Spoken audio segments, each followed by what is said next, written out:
Good evening বন্ধুরা, কথা দিয়েছিলাম হিরোশিমা এলে অবশ্যই দেখাবো। এটা হচ্ছে হিরোশিমা। আর সামনে যে স্ট্যাচুটা দেখছো এটা হচ্ছে তোমার ওই বম ব্লাস্টের শহীদদের উদ্দেশ্যে এটা রাখা হয়েছিল।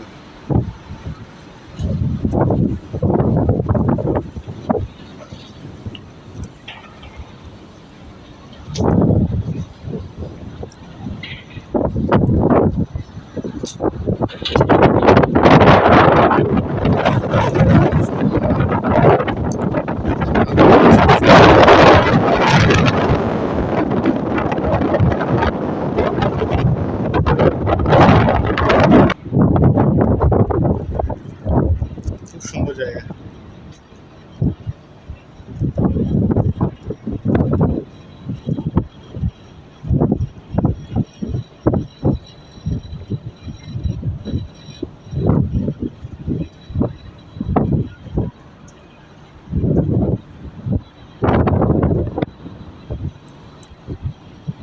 দেখো কাছের মানুষের খেয়াল করো।